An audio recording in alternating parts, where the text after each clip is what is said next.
에너지 섹터 데이터 센터는 전력 먹는 하마다. 이거 주식하시는 분들 다 아는 사실이잖아요. 우선적으로 빠르게 성과를 낼 수 있을 만한 또 원전 이제 관련 섹터들 중에서 가장 우선적으로 움직임이 나왔었던 거는 건설 섹터. 부산 에너빌리티도 미국과 원전 협력에 대한 기대감이 조금 더 강력하게 들어와준다. 또 신재생 에너지에서 조금 더 깊게 들어가면 태양광. ESS 쪽이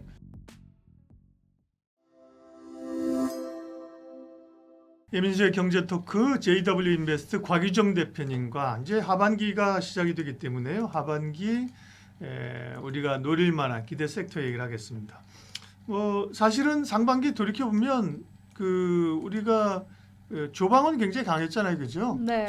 조방 그 전에 이제 조방은이 강했고 섹터들이 사실 반도체만 있었던 건 아닌데 최근 이제 압도적으로 지금은 이제 반도체가 이제 강하고 상반기 로봇도 굉장히 강했었고 연초에 네, 그렇죠. 네. 네. 그렇게 보면 반도체는 이제 좀 상수가 된 것 같고 그죠? 반도체를 빼고 대체하고 제끼고 갈까 이건 이제 말이 안 되는 거고 그죠? 늘 몇 번 얘기하는 게 반도체 무너지면 시장도 같이 간다. 네.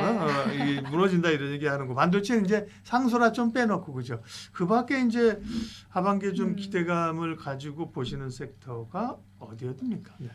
저는 이제 하반기는 계속 에너지 섹터 보는 게 맞지 않나라고 봐요. 왜냐하면 이유는요? 지금 이제 반도체가 올라간 건 결국에는 하드웨어적인 부분인 거잖아요. 그러니까 AI 데이터 센터에 대한 투자가 강력하다.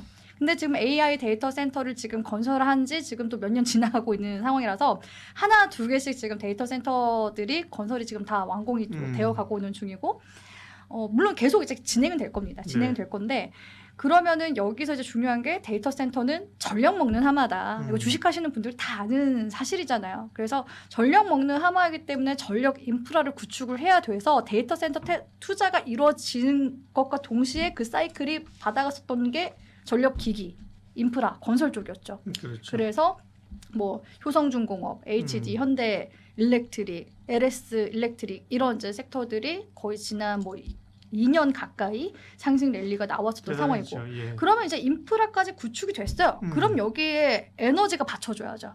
그래서 거기에 이제 들어간 섹터가 원전, 신재생 에너지, ESS라고 보는데 올 우리가 또 상반기에 유가가 폭등하고 막 이런 것들도 이제 겪기도 했었잖아요. 네. 그렇기 때문에 이 에너지를 확충하는 거에 있어서 중요성은 지금 전 세계적으로 많이 공감을 하고 있는 공감대가 지금 많이 형성이 되어 있는 시기거든요. 그런 와중에 11월 달이 지금 트럼프 대통령의 또 중간 선거가 있잖아요. 네. 그리고 이란 전쟁은 뭐 종전 지금 MOU를 했기 때문에 뭐 종전했다라고 치면은 그 사이 공백기 동안에 지금 이제 7, 8, 9, 10 한 뭐 4, 5개월 남았네요. 요 기간 동안에 미국 쪽에서 가장 보면은 우선적으로 빠르게 성과를 낼 수 있을 만한 또 그런 산업군이 어딜까라고 봤을 때 동맹국과의 경제 협력 이런 부분들을 가장 먼저 가시적으로 성과를 좀 내려고 할 가능성이 높거든요. 빨리 뭐 실무 단계로 넘어가게 한다든지 그런 부분에 있어서도 작년에 사실 연말쯤에 많이 나왔었던 게 마스가 프로젝트 조선 쪽 협력이었지만 그러면서 이후에 나오기 시작했었던 게 이제 마누가 프로젝트이기도 하잖아요. 그래서 올 상반기에 원전 이제 관련 섹터들 중에서 가장 우선적으로 움직임이 나왔었던 거는 건설 섹터. 근데 오늘 장에서 재밌는 거는 이제 뭐냐면 오늘 뭐 여러 섹터들이 다 전반적으로 다 올라오기도 했었지만 건설 섹터도 지금 흐름이 눈에 띄게 좀 올라와주고 있거든요. 건설 반도체 공장 짓는다고 그런 거 네, 아니에요? 맞아요. 맞아요. 그러니까 이게 모멘텀이 굉장히 지금 건설주들이 풍부해졌어요. 지금 원전에 대한 모멘텀 그러면서 재건에 대한 모멘텀도 그렇죠. 붙어졌죠. 이제는 이런 데이터 센터 건설과 관련된 모멘텀. 그런데 재밌는 건 원자력 ETF 이제 구성 비율 이걸 보면요. 건설주들이 많이 지금 포진되어 있어요. 현대건설, 삼성물산 이런 거 들어가 있겠네. 네네, 뭐 대우건설 이런 종목들 다 포진이 되어 있고 그러면서 이제 곁다리식으로 같이 함께 좀 뭐 비슷하게 비중 가져가는 게 두산 에너빌리티, 뭐 BHI 이런 이제 종목들 들어볼 수 있긴 하거든요.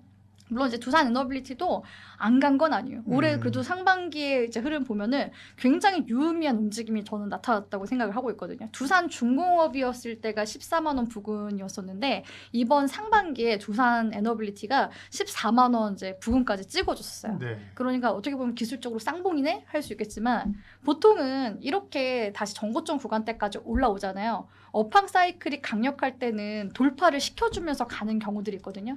그 힘을 응축한 시기가 제가 봤을 때 한 5월달, 6월달 기점이다라고 봤을 때 하반기에 그 미국과 원전 협력에 대한 기대감이 조금 더 강력하게 들어와준다라고 한다면 재차 랠리가 나왔을 때 14만 원 돌파하면은 두산 에너빌리티가 그 흐름 자체를 완전히 주도를 하면서 주도권 자체가 흐름 주도하면서 갈 가능성도 굉장히 높다고 보고 있어요. 그래서 두산 에너빌리티는 단순하게 이제 원전 기업으로만 볼 것도 아니죠. 가스터빈 사업도 하고 그렇죠. 있고 신재생 에너지 사업도 하고 있기 때문에 그래서 그런 관점에서 일단은 보셔야 된다라고 생각이 들고 또 이제 신재생 에너지라든지 이제 ESS 이제 섹터 같은 경우에도 일단 신재생 에너지 쪽은 국내에 있어서는 정부 정책 수혜를 지금 대표적으로 받고 있는 섹터죠. 에너지 믹스 정책 하겠다고 하는데 사실 우리나라에서 뭐 신규 원전 2기, SMR 1기 건설한다고 하지만 전체적인 사실 좀 어떻게 보면 비중적으로 봤을 때는 신재생 에너지 비중을 조금 더 많이 가져가긴 하거든요. 그런 이제 와중에 또 하반기에는 하나솔루션의 그 솔라허브 프로젝트 그 조지아주에 있는 거기가 이제 2분기부터 가동이 이제 순차적으로 돼요. 3분기, 4분기. 그러면은 사실 국내보다는 신재생 에너지 특히 태양광 사업을 가장 크게 하고 있는 국가는 미국과 중국인데 미국 시장에서의 그런 실적적인 퍼포먼스를 또 기대를 할 수가 있는 게 또 신재생 에너지에서 조금 더 깊게 들어가면 태양광. 근데 지금 전체적으로 북미 쪽에 ESS 수요도 엄청 늘어나고 그러니까 태양광에 대한 수요가 그만큼 큰 거는 이걸 저장해야 되잖아요. 그러니까 그렇죠. 에너지 저장 장치 수요도 같이 늘어날 수밖에 없는 거예요. 그런데 ESS 쪽을 우리가 또 생각을 해보면 ESS 쪽이 대표적으로 LG 에너지 솔루션 내지는 삼성 SDI 이런 곳들 꼽아볼 수 있잖아요. 배터리 네. 셀 기업들. 예. 근데 재밌는 거는 얘네들은 최근에 많이 눌렸는데 SK 이터닉스는 주가가 살아있다는 거예요. 재밌는 건 이번에 SK 이터닉스도 ESS로 볼 수 있어요? 신재생 에너지 ESS 이제 관련 네네. 기업으로 볼 수 있는데 이번에 S7 종목들이 좀 이렇게 오늘 기점으로 좀 조정을 줬잖아요. 네. 근데 SK 이터닉스는 주가를 살리더라고요. 그러니까 이 지금 흐름 자체가 오늘 이제 장에서 전반적으로 물론 코스닥이 강했으니까 2차 전지도 강했던 거 아니야? 이렇게 볼 수 있겠지만 LG 엔솔도 강하게 흘러갔고 S7 다 빠지는데 물론 SK 이터닉스 S7에 포함된 건 아닌데 근데 올라갈 때 막판에 같이 계속 움직임이 나왔었던 종목군이긴 하거든요. 네. 근데 왜 얘는 먼저 좀 살려놨을까라고 생각을 해보면 이런 지금 에너지 모멘텀을 받아가기 때문에 주가가 좀 ESS 쪽에서 가장 좀 덜 빠졌고 흐름이 견고하고 그러면서 좀 이제 하반기를 기대할 수 있는 그런 섹터여서 그런 게 아닌가라고서 생각을 해볼 수가 있는 거죠.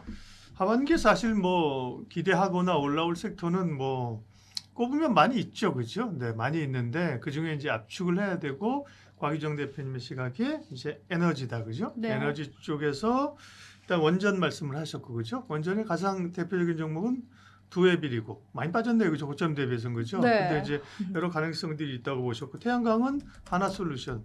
사실은 하나솔루션이 태양광의 그 이제 우수 학생이었는데 그죠? 얘네들 또 유증한다고 하나는 맨날 유증도 뭐 세게 막 하다 보니까 그죠? 노이즈가 있어. 그러면 그 틈을 타고 사실 OCI 홀딩스 같은 굉장히 많이 올라왔었잖아요, 네네. 그죠? 근데 이제 북미 사업을 보면 하나솔루션을 볼 필요 있고 그 다음에 이제 SK 이터닉스로 굉장히 이제 SK 그룹의 어떤 변화들 이제 보셨어요. 네, 그러니까 네. 지금 말씀하신 게 원전 어떻게 보면 태양광 네. 그렇죠? 이런 쪽으로 다 말씀을 이제 하신 겁니다. 그러면 그 뭐 연료전지, 뭐 풍력 이런 쪽도 있잖아요. 뭐 그런 쪽은 아직은 좀 더 되나요? 네. 풍력이나 이제 SOSC 이런 쪽은 상반기에 좀 많이 올리긴 했는데 이게 태양광이랑 비교해 봤을 때 풍력 쪽은 아무래도 그 비중 자체가 좀 낮아요. 에너지 효율이 맞아요. 태양광만큼 많이 내기는 어렵거든요. 예. 그리고 SOSC 같은 경우에도 이게 어떻게 보면 약간 대체성의 음. 그런 이제 에너지 분야인데 대표적으로 두산 퓨얼셀이 엄청 주가 올리긴 했었거든요. 근데 두산 퓨얼셀이 이 기업이 실적이 좋은 기업인가? 근데 실적이 좋은 기업은 아니에요. 두산 퓨얼셀이 실적이 이제 계속 적자 내던 곳이거든요. 그러니까 이번에 그런 에너지 이슈 타고서 두산 퓨얼셀이 지난해 기점으로 비교하면 거의 10배 가까이 올랐었기 때문에 여기서부터 이렇게 하반기로 이제 넘어갈수록 계속 뭔가 옥석 가리기와 실체가 있으면서 실적이 수반되거나 수주 소식이 나오거나 이런 섹터로 제가 봤을 때 가게 될 가능성이 높다고 생각하거든요. 그래서 오히려 상반기 때 올라갔었던 섹터 중에서 하지 말아야 되는 섹터가 무엇일까라고 이제 물었을 때 저는 통신장비 쪽이랑 우주항공 섹터는 하지 마시라고 말씀드려요. 우주항공 섹터는 너무 기대감으로 올랐다는 거예요. 네, 뭐 예. 우주 데이터 센터 해가지고 이제 붙여서 올리기도 했었고 또 스페이스 X도 마찬가지거든요. 근데 우주 산업 자체가 워낙 장기적으로 바라봐야 되는 그런 산업군이잖아요. 네. 그래서 가장 그 기대감이 정점에 있었을 때가 스페이스 X 상장이었고 스페이스 X가 지금 이미 조정을 주고 있는데 여기서 더 이제 가기는 조금 어려울 것 같다. 올해 하반기에는. 그리고 통신 장비 쪽도 AI를 붙여서 좀 많이 갔어요. 근데 실제로 이 기업들 뭐 대한광통신이라든지 RFHIC 뭐 KMW 이런 종목들 많잖아요. 걔네들 중에서도 실적이 막 엄청나게 비약적으로 지금 이런 산업 사이클 타고서 올라가는 종목들은 좀 부재하긴 하거든요. 근데 그런 거에 비해서 주가를 이미 8배, 10배까지 올린 종목들이 그래도 꽤 나왔다. 그런 측면에서 봤을 때 상반기에 생각보다 기대감으로 올린 섹터들이 많았구나. 이런 생각을 좀 해보게 되는 것 같고요. 또 거기에다가 또 많이 거론이 되는 게 조선 방사는 또 어떻게 바라봐야 되냐. 이런 조방원도 네, 원을 원자를 얘기했고 예, 나오는데 일단 방산 섹터는 뭐 짧게 말씀드리자면 지금 뭐 종전으로 계속 또 이야기가 나오고 있는 상황이잖아요. 이미 뭐 유럽의 GDP 대비해서 뭐 국방비 올리겠다 이 이슈도 작년 계속 나왔었던 이슈였어요. 그래서 그런 게 이제 좀 피크를 찍었던 게 이란 전쟁 때 가장 피크를 찍었던 것 같고. 그러면 이제 방산 쪽에서 볼 수 있는 게 사실 뭐 추가적인 계속 계약 소식 이런 것도 들려야 되긴 하지만 실적도 이제 다 확인하면서 올라간 거거든요. 그게 이미 제가 봐서 최고적으로 반영이 됐던 게 아닌가. 이미 좀 조정을 지금 강하게 주고 있는 종목들도 많이 나타나기 시작했고 조선 쪽도 계속해서 좀 전 중립 의견이긴 한데 조선 쪽은 재밌는 게 이제 선박 엔진 쪽으로 그 AI 데이터 센터에 그 들어갈 전력원으로 이제 그 쓰일 수도 있다 해가지고 네. AI로 갑자기 맞아요. 묶기 시작했어요. 네. 근데 사실상 조선 쪽도 고점은 작년 이제 연말 마스가 프로젝트 할 때 나왔다. 그러니까 조선도 마스가 프로젝트 그 시그널이 고점 나왔고 그리고 올 상반기 그 이란 전쟁할 때 방산 쪽도 어떻게 보면은 고점이 나온 거다. 이렇게 해석을 한다면 이 지금 앞선 4가지 섹터는 일단은 상반기까지 갔었던 섹터니까 배제하고 하반기 이제 포트폴리오 전략을 다시 이제 세워 나가야 되겠죠.